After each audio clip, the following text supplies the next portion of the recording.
দর্শনের বা হত্যার যে শাস্তি এবং তার সহায়তার শাস্তি উভয়েরই সর্বোচ্চ শাস্তি মৃত্যুদণ্ড। যিনি মূল দর্শক এবং দর্শন করে যিনি রামিসা আক্তারকে হত্যা করেছে সে হলো সোহেল রানা, মোহাম্মদ সোহেল রানা। তাকেও আসামি করা হয়েছে, 1 নম্বর আসামি। আর তাকে এই দর্শন এবং হত্যায় যে সহযোগিতা করেছে স্বপ্না আক্তার, স্বপ্না খাতুন, তার আইডি নাম অনুসারে স্বপ্না খাতুন, তাকে এই মামলা আসামি করা হয়েছে। এবং এখানে নারী শিশু নির্যাতন দমন আইনের 9(2)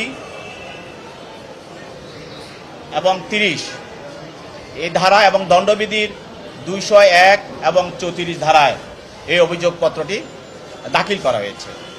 এখানে 9(2) ধারায় যদি দর্শন বা উক্ত দর্শন পরবর্তী অন্যবিধ কার্যকলাপের ফলে দর্শনের শিকার নারী বা শিশুর মৃত্যু ঘটে, তখন এই ধারাটি এখানে প্রয়োগ করা হয়। তো সেহেতু 1 নম্বর আসামি সোহেল রানা সে দর্শন করে এবং দর্শনের ফলে তার অন্যবিধ কার্যকলাপের জন্য, যেমন তার হাত গলা কেটে ফেলেছে, তার হাত বিচ্ছিন্ন করে ফেলেছে, তাকে বিভিন্নভাবে ক্ষতবিক্ষত করেছে, যার ফলে তার মৃত্যু হয়েছে। সেই জন্য তার বিরুদ্ধে 9(2) এই ধারার অভিযোগ।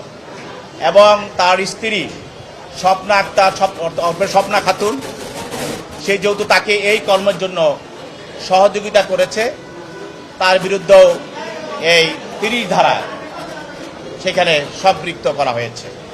এছাড়া যে আলামত, অর্থাৎ হত্যা করার সময় যে বিষয়গুলো তার মাথা, মস্তক এবং তার হাত পা এবং তার শরীর, এটাকে গোপন করার জন্য বা এটাকে সরিয়ে ফেলার জন্য যদি এই ধরনের কার্যকলাপ করা হয়, সেটাতে আমাদের দণ্ডবিধির 201 ধারা, এই ধারায় তার বিরুদ্ধে 1 নম্বর আসামি সোহেল রানার বিরুদ্ধে অভিযোগ আনা হয়েছে।